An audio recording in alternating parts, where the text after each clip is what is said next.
Ating simula ng umaga ng mga balitang dapat nating malaman sa 774 Balita Ngayon. 774 Balita Ngayon. 30 minutong pag-uulat ng mga impormasyon at mga pangyayari sa loob at labas ng bansa. 774 Balita Ngayon. Kasama ang buong pwersa ng 774 News Team. 774 Balita Ngayon. Sa himpilang pinagkakatiwalaan sa balita at serbisyo publiko. DWWW 774, your ultimate news and music radio. At ngayon, narito ang inyong mga tagapagbalita. 774 Balita Ngayon. 774 Balita Ngayon.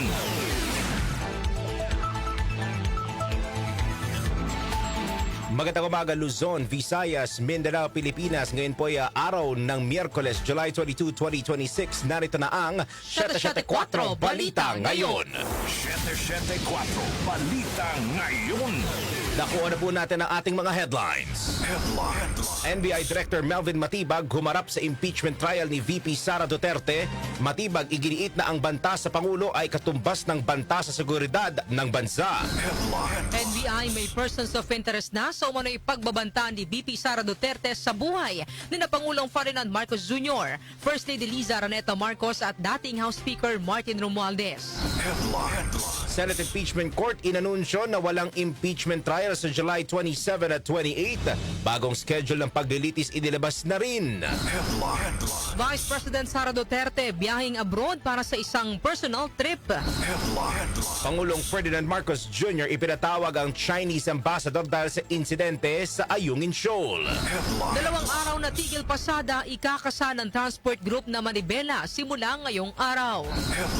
Metro News, rider na sangkot sa viral na road rage sa Marikina City, inisyuhan ang show cause order ng LTO. Sa atin namang Science and Technology News, kauna-unahang hydrogen-powered train inilunsad sa India. Lifestyle News, gallery sa Love Museum na nilooban noong nakaraang taon bubuksan na muli sa publiko. Music Trivia, taong 2019 naabot ng 1975 song na ito ng English rock band The Queen ang 1 billion views sa YouTube. Anong awitin nito? Alamin. At sa balitang kakaiba, pinakamalaking bawang sa buong mundo matatagpuan sa United Kingdom. 20 minuto na lamang po bago mag-alas 7 ng umaga, kami po ang inyong tagapaghatid balita, Daryl Justin. At Darlene Olanyo. Dakuan na po natin ang detalye ng mga balita. 774 Balita Ngayon. Humarap sa Day 8 ng impeachment trial ni Vice President Sara Duterte kahapon bilang panghuling testigo ng House Prosecution Panel para sa Article 4 si NBI Director Attorney Melvin Matibag. Sa direct examination ni Lead Prosecutor Representative Jervil Luistro, kinumpirma ni Matibag ang pagbuo ng Special Task Force para sa karagdagang investigasyon ng NBI kaugnay sa umano'y grave threat ni VP Sara kay Pangulong Ferdinand Marcos Jr., First Lady Liza Araneta Marcos at dating House Speaker Martin Romualdez. Binuo ang Special Task Force sa ilalim ng Administrative Order No. 11 noong April 16, 2026. Iginiit ni Matibag na banta sa seguridad ng bansa ang anumang pagbabanta sa buhay ng Pangulo ng bansa. Ano ang nagtulak sa'yo kung mayroon man upang buuin ang Special Task Force na ito? Ang akin na po nabanggit, ang malinaw na banta at planong pagpatay po sa ating Pangulo na para sa amin po sa law enforcement, ito ay nag-transcend na sa banta po sa ating national security. Sapagkat anuman pong banta sa ating Pangulo ay banta sa seguridad ng ating bansa. Sapagkat ito ay magdudulot ng kaguluhan, ng ligalig at destabilisasyon po sa ating pong gobyerno at sa ating pong bansa. Sa pagpapatuloy ng paglilitis, in-establish ng prosecution panel ang pattern ng karahasan at kakayahan ni VP Sara na gawin ang banta sa Pangulo. Ang mga ito ay ang pattern ng karahasan, bigat at kaseryosohan ng insidente, pagkakakilanlan sa karakteristik o katangian ng sangkot sa insidente, kapasidad na gawin ang pagpatay at motibo ng personalidad na sangkot. Ipinalabas din sa paglilitis ang Race Coalition o Rage Coalition Rally noong April 12, 2026 kung saan sinabi ni Davao City Mayor Baste Duterte na isang ulo lang ang kailangan at ito ay ang ulo ni Pangulong Marcos. Sa investigasyon nila matibag, lumutang na matapos ang mga naunang pagbabanta ni VP Sara ay sinundan na ito ng pagbabanta sa buhay ng Pangulo mula sa ilang miyembro ng pamilya Duterte at maging ang mga sumusuporta sa mga Duterte ay ginagawa rin ng pagbabanta sa social media. Kasama rin sa ipinakita sa paglilitis ang mga affidavit ni na Agent Edgar Apolonio at affidavit ni Arturo Las Cañas na itinuturong hitman at kasapi ng Davao Death Squad o yung DDS. Ipinalabas din ang video ng panununtok na ginawa ni VP Sara sa isang sheriff noong siya ay Vice Mayor ng Davao City noong July 2011. 774 Balita Ngayon. Kinumpirma naman ng National Bureau of Investigation o NBI na mayroon na silang persons of interest kaugnay ng umano'y inupahan ni Vice President Sara Duterte upang patayin sina Pangulong Ferdinand Marcos Jr., First Lady Liza Araneta Marcos at dating House Speaker Martin Romualdez sakaling mayroong mangyaring masama sa kanya.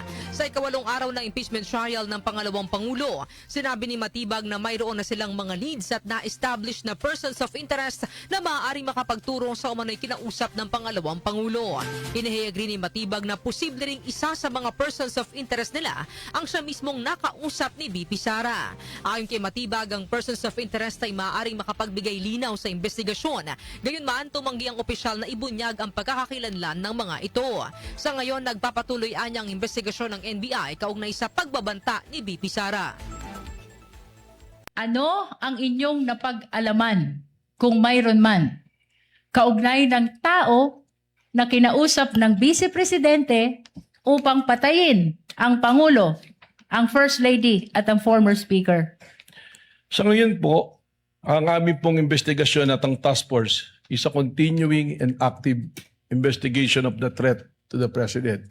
Meron po tayong mga leads natin pong sinusundan at katunayan, we already have established persons of interest na maaaring makapagturo o tumukoy dun sa taong kinausap ng ating Vice Presidente o maaaring isa rito sa tinatawag nating persons of interest ang siyang talagang nakausap ng Vice Presidente. Respectfully, Mr. Presiding Officer, kinalulungkot ko po pero sa aking pong katatayuan bilang NBI Director, hindi ko po maaaring isiwalat ang pagkakakilanlan o pagkatao ng ating mga persons of interest na ito sapagkat gaya ng aking sinabi, this is a continuing and an open investigation po sa nangyari po na pagkontrata sa pagpatay sa ating Pangulo. Yan po ang bahagi ng ikawalong araw na impeachment trial ni VP Sara Duterte. Samantala, mataas sa trust rating hindi dapat dahilan para makaiwas sa betrayal of public trust. Conde Batak sa report. Iginit ni NBI Director Melvin Matibag na hindi katwiran ang pagkakaroon ng mataas na trust rating para hindi maharap sa reklamo ang isang impeachable officer. Ito'y sa kabila ng mataas na trust rating ni Vice President Sara Duterte na nananatili sa 57% sa kabila ng kinakaharap nitong impeachment trial habang bumaba naman sa 34% ang trust rating ni Pangulong Bongbong Marcos. Tinanong ni Senator Judge Kiko Pangilinan si Matibag na kung mas mataas ang trust rating ay ibig sabihin ba nito ay wala na ring betrayal of public trust. Iginit ni Matibag na hindi pwedeng gawing basehan sa pag-iimbestiga ang mga survey dahil ito ay isa lamang snapshot na mga pwedeng mangyari. Bukod dito, batid naman na iilan o pili lang din ang mga lugar na pinagtatanungan ng survey at kung survey ang gagamiting batayan ay mas malaking problema ito, lalo't ilan sa mga ito ay pwedeng mamanipula.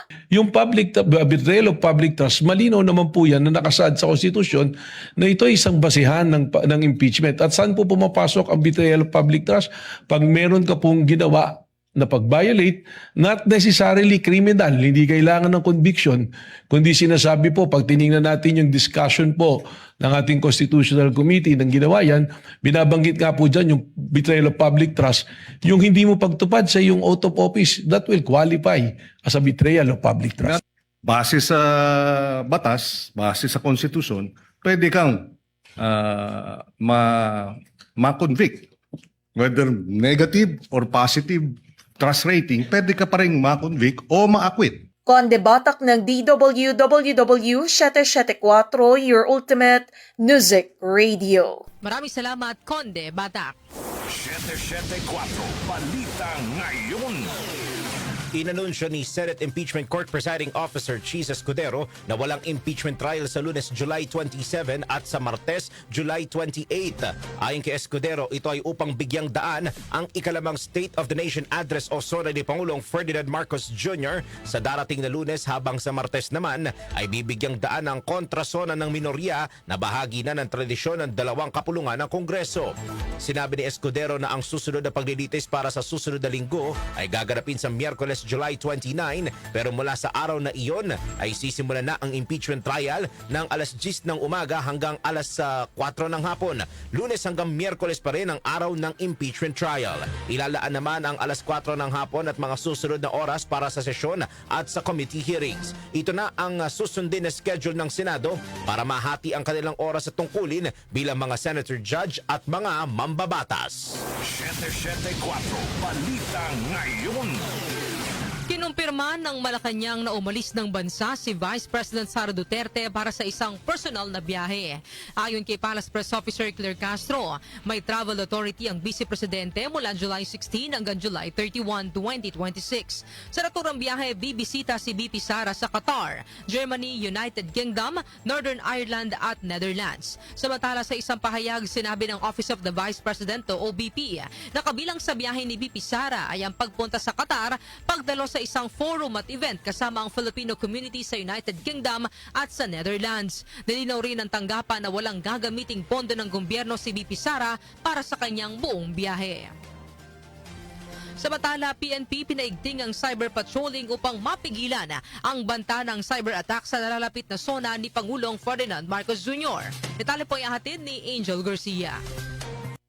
Pinaigting ng Philippine National Police ang pagbabantay sa cyberspace bilang paghahanda sa ikalimang State of the Nation Address si Pangulong Ferdinand Marcos Jr. sa Lunes, July 27, kasabay ng tumitinding banta ng cyber attacks, fake news at online scam. Kasunod nito, inatasan ni PNP Chief Police General Jose Melencio Nartates Jr. ang Anti-Cybercrime Group na paigtingin ang cyber patrol upang matukoy at mapigilan ng pagkalat ng maling impormasyon, coordinated influence operation, phishing attacks at iba pang online scam na maring samantalahin kaugnay ng SONA. Nauna na naglabas ang PNP ng Cyber Security Advisory na nakatuon sa 3 pangunahing prioridad para sa SONA 2026. Kabilang dito ang proteksyon sa critical information infrastructure, paglaban sa disinformation at influence operation at ang pag-iwas sa online scam at social engineering attack. Ayon pa sa pambansang pulisya, layo na mahagpang na maprotektahan ang digital system ng pamahalaan at matiyak ang kaligtasan ng publiko laban sa mga banta sa cyberspace bago, habang hanggang sa matapos ang SONA. Angel Garcia ng DWWW 774, your ultimate music radio. Maraming salamat, Angel Garcia. 774 Balita Ngayon. Sa isa pang report, China, makapal talaga ang mukha ayon kay mamamayang Liberal Party List Representative Leila De Lima. Detalye ihatid ni Grace Mariano. Tahasang sinabi ni House Senior Deputy Minority Leader and mamamayang Liberal Party List Representative Leila De Lima na ang kapal talaga ng muka ng China. Sinabi ito ni De Lima sa harap ng pagbaluktot ng China sa tunay na kwento kung saan inatake ng mga miyembro ng Chinese Coast Guard ang mga tauhan ng Philippine Navy na nakatalaga sa Ayungin Shoal at hinampas nila sa ulo ang isa nating sundalo. Ayon kay De Lima, hindi ito ang unang beses na gumawa ng kabulastugan at karahasan ang China na hindi nila inaamin at sa halip ay palagi silang nagpapalusot. Bunsod nito'y nananawagan si De Lima kay Pangulong Ferdinand Marcos Jr. at sa kanyang administrasyon na tumbasan natin ng mas matapang na aksyon ang pambubuli at pang-aalipusta ng China. Sabi ni De Lima, bukod ito sa pagkakaloob ng dagdag na kapasidad at kagamitan para sa pagpapatrolya at pagdepensa sa ating mga teritoryo. Ito si Grace Mariano para sa DWWW 774, your ultimate music radio. Aming salamat, Grace Mariano. 774 Balita Ngayon. Ibinatawag ni Pangulong Ferdinand Marcos Jr. si Chinese Ambassador to the Philippines Jing Quan kaugnay ng engkwentro sa Ayungin Shoal na ikinasugat ang 2 sundalo. Ayon kay Palace Press Officer Claire Castro, may kinalaman sa usapin ng pambansang seguridad ang pagpupulong. Anya magbibigay na ang Malacanang ng karagdagang impormasyon kapag pinahihintulutan na itong gawin. Nauna nang kinundina ni Pangulong Marcos ang insidente. Tiniyak din ng palasyo na magsasagawa ang pamahalaan ng naaangkop na diplomatikong hakbang kaugnay nito. 774 Balita Ngayon. Samantala, Pangulong Ferdinand Marcos Jr. pinarangalan si General Romeo Browner, bagong AFP chief. Inatasang ipagtanggol ang bawat pulgada ng bansa. Chanel Salazar sa report. Binigyang pugay ni Pangulong Ferdinand Marcos Jr. si outgoing AFP Chief of Staff General Romeo Browner Jr. sa ginanap na AFP Change of Command and Retirement Ceremony sa Campo Aguinaldo. Bilang pagkilala sa kanyang 3 taong pamumuno at natatanging paglilingkod, ginawaran si General Browner ng Philippine Legion of Honor na isa sa pinakamataas na parangal na iginagawad sa mga may natatanging serbisyo sa bansa. Pinuri rin ng Pangulo ang kanyang naging ambag sa pagpapalakas ng kakayahan ng AFP, pagpapatatag ng seguridad at pagpapanatili ng presensya ng Pilipinas sa West Philippine Sea. Kasabay nito pinangunahan ni Pangulong Marcos ang turnover of command at paggawad ng ranggo sa bagong AFP Chief of Staff na si Lieutenant General Antonio G. Nafarrete.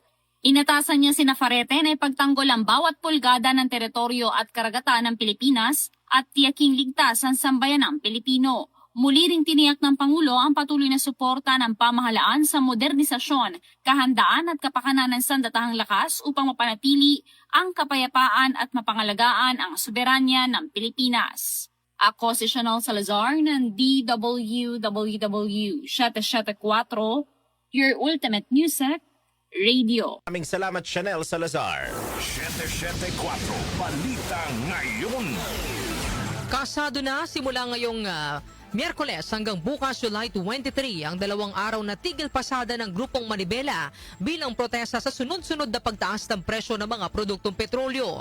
Ayon sa Manibela, halos wala nang kinikita ang mga tsuper sa taas ng presyo ng langis. Inihiyag pa ng grupo na sa halip na mahigpit na bantayan at panagutin ng Department of Energy ang mga kumpanya ng langis sa bawat magkapatupad ng taas presyo, tila nakokontento na lang anila ang kagawaran sa natatanggap na paliwanag mula sa mga oil company.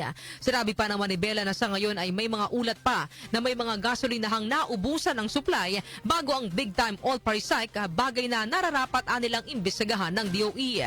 Itinutulak din ng grupo ang fare increase dahil sa patuloy na pagtaas ng presyo ng langis. Ayon pa kay Manibela Chairman Marbal Buena, posibleng lumawig pa hanggang Biyernes ang transport strike dahil nagpahayag na rin ang pagnanais ang ilang pang transport sector at kooperatiba na makilahok sa protesta. 774 Balita Ngayon. 4.5 minuto na lamang po bago mag-alas 7 ng umaga. Kami pa rin po yung tagapagbalita, Darrell Justin At Darlene Olanyo. 774 Balita Ngayon. Metro News. Metro News. Sa ating Metro News, rider na sangkot sa viral na road rage sa Marikina City, inisyuhan ng show cause order ng LTO. Detalye ihahatid ni Jonah Bakiran. Naglabas ang Land Transportation Office ng show cause order laban sa rider na sangkot sa viral na insidente ng road rage sa Marikina City. Batay sa sinagawang verifikasyon ng Intelligence and Investigation Division o IID at sa video na nakarating sa LTO, naganap ang insidente bandang alas 10 ng gabi noong July 18. Ayon sa police report, hinarang umano ng suspect ang motorsiklo ng biktima at sinigawan ito ng aray mo dahilan para mapahinto ang biktima sa gitna ng kalsada. Nauwi naman ang dalawa sa komprontasyon at mainit ang pagtatalo kung saan nagkaroon din ng pananakit na nagdulot ng mga pinsala sa biktima. Dahil dito ay natasan ng LTO ang suspect na rider na humarap sa tanggapan ng IID sa itinakdang pagdinig at magsumite ng kanyang sinumpaang paliwanag at iba pang kaugnay na dokumento upang ipaliwanag kung bakit hindi siya dapat managot sa kasong improper person to operate a motor vehicle. Kasunod nito ay sinailalim sa 70 araw na preventive suspension ng driver's license ng rider at inatasan siyang isuko ito sa IID. Inilagay na rin sa alarm ang kanyang motorsiklo hanggang sa matapos ang pagdinig at maresolba ang kaso.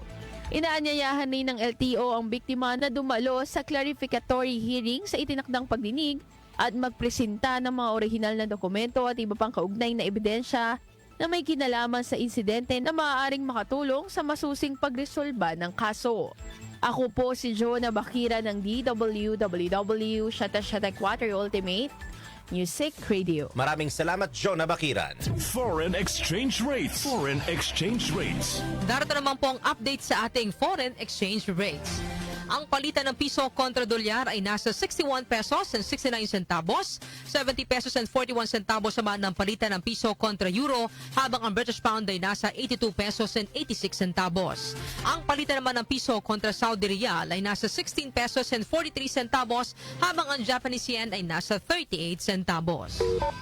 Lotto results. Lotto results. Ka-Newsec update naman tayo sa resulta ng Lotto. Ihahatid sa atin yan ni Jackie Maestrado Rubio. Ang bahagi ito hatid sa inyo ng Philippine Charity Sweepstakes Office. Pagkakaisa para sa hawang gawa. Narito ang recap ng resulta ng bulahan ng Philippine Charity Sweepstakes Office kahapon, July 21, 2026, sa ganap na alas 9 ng gabi. Sa mga nag-aabang ng Ultra Lotto 658, ang winning number combinations ay 47, 49, 17, 31, 28, at 30. Ulitin ko lamang po ang winning number combinations sa Ultra Lotto 658 ay 47, 49, 17, 31, 28, at 30 na may jackpot prize na 148,191,891 pesos and 86 centavos. Para naman sa Super Lotto 649, ang winning number combinations ay 48, 15, 37, 44, 8, at 42. Muli, ang winning number combinations sa Super Lotto 649 ay 48, 15, 37, 44, 8, at 42 na may jackpot prize na 82,277,097 pesos and 70 centavos. Sa mga tumaya naman sa Lotto 642, ang lumabas sa kombinasyon ay 17, 41, 13, 10, 38, at 16. Muli, ang winning number combinations ay 17, 41, 13, 10, 38, at 16 na may jackpot prize na 10 million pesos. Yan po ang naging recap ng resulta ng bulahan ng Philippine Charity Sweepstakes Office kahapon, July 21, 2026 ng alas 9 ng gabi.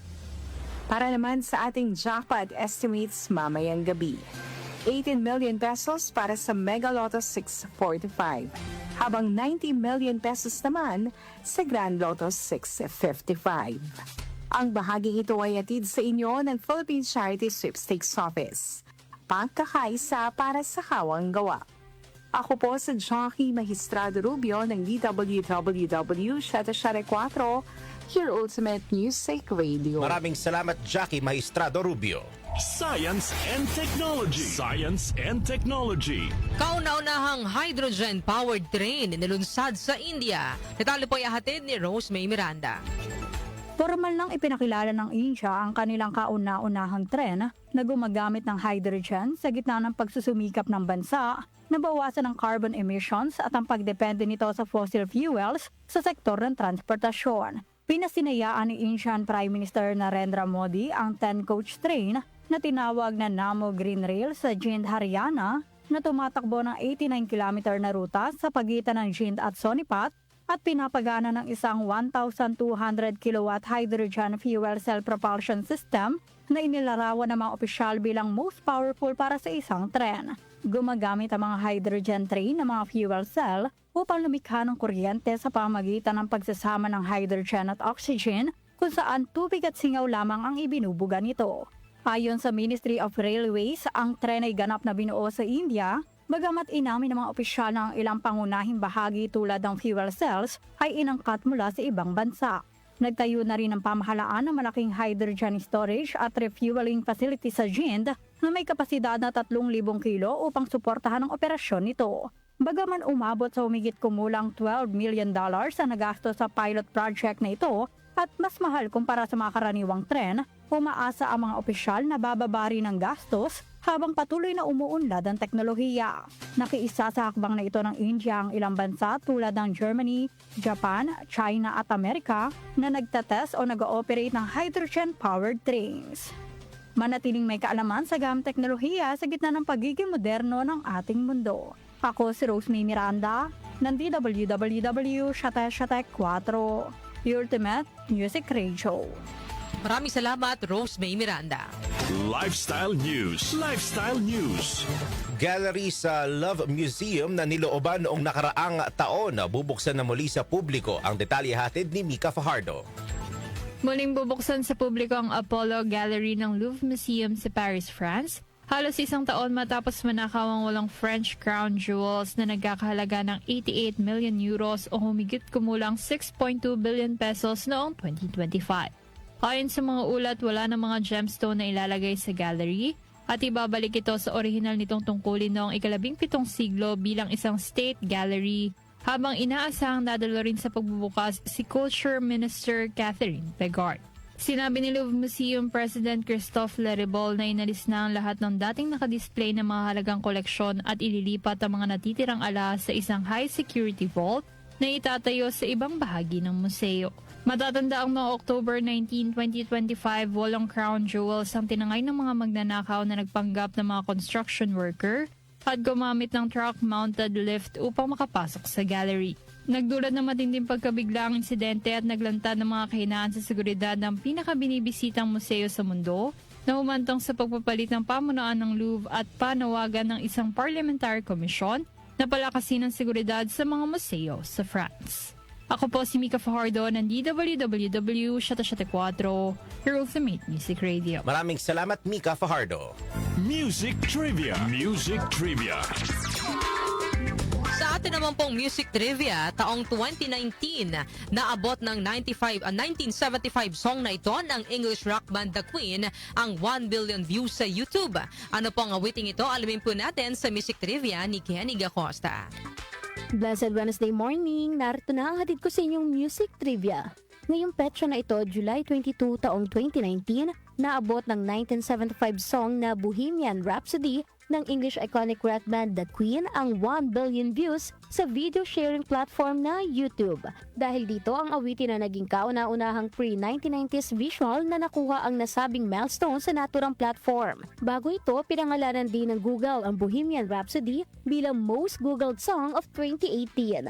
Ang Bohemian Rhapsody ay nirelease noong October 13, 1975 sa ilalim ng EMI record label at bahagi ng 40th studio album ng Queen na A Night at the Opera. Ang kanta ay isinulat mismo ng frontman ng Queen na si Freddie Mercury na para sa kanya ay isang mock opera na resulta ng pinagsamang 3 kanta na una na niyang isinulat. Ang Bohemian Rhapsody ay may haba na 5 minutes and 55 seconds. Sa UK singles chart, tumagal ng 9 na linggo sa number 1 spot ang awitin at isa pang 5 linggo nang pumanaw si Mercury noong 1991. Kinilala ang Bohemian Rhapsody bilang ikatlong best-selling single of all time sa UK, habang nakuha rin ito ang ika-17 pwesto sa listahan ng 500 greatest songs of all time ng Rolling Stone magazine noong 2021. At yan, hatid ko sa inyong music trivia. Ako po si Kenny Gacosta ng DWWW Shatek 4, your ultimate music radio. Maraming salamat, Kenny Gacosta. Balitang Kakaiba. Sa atin naman pong balitang kakaiba, nakasungkit po ng 2 bagong record ang competitive gardener sa United Kingdom na si Graham Barrett dahil sa kanyang mga tanim gaya ng bawang. Kinilala ang kanyang naani na elephant garlic bilang pinakamalaking bawang sa buong mundo na may timbang na 1.75 kilos at may lapad na 7.5 inches. Ang bawang na ito ay humigit kumulang 35 times na mas mabigat kaysa sa karaniwang bawang na matatagpuan sa mga grocery store. Kwento ni Graham, 10 taon na niyang pinoproseso ang pagpapalaki ng elephant garlic sa pamamagitan ng pagpili sa pinakamalalaking buto mula sa bawat anihan. Sa pagtatanim noong September 2025, gumamit siya ng black weed membrane upang maprotektahan ang bawang laban sa hamog. Hindi naging madali ang proseso dahil sinubukan itong sirain ng mga moles, deer at mga rabbit. Bukod sa tanim na bawang ni Graham, kinilala rin ng Guinness World Record ang kanyang tanim na pea pods na tumitimbang ng 28 grams, 5 beses na mas mabigat sa karaniwang snow pea. At yan po ang balitang kakaiba para sa araw na ito. Mga ka-music, dadako na po tayo sa pagpapatuloy na opinion mo, opinion ko. Pero ngayon, partner, ibigay na natin sa kanila ang ating katanungan for today.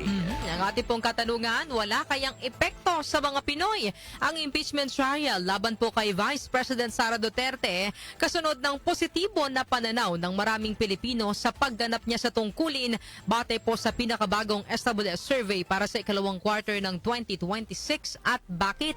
At sang-ayon ba kayo sa konsepto ng kinetic force na mistulang nahahawa ang isang tao ng kaisipan ng ibang tao? Maaari niyo na po ipadala ang inyong mga opinion sa ating text line 0929-321-8738 at maaari niyo rin pong i-comment ang inyong mga opinion sa ating Facebook Live at sa ating YouTube channel. At yan na po mga maiinit na balita ngayong araw po ng Miyerkules, July 22, 2026. Kami po nyo nakasama, Daryl Justin At Darlene Doranyo. Napa sa inyo ang 774 Balita Ngayon. 774 Balita Ngayon.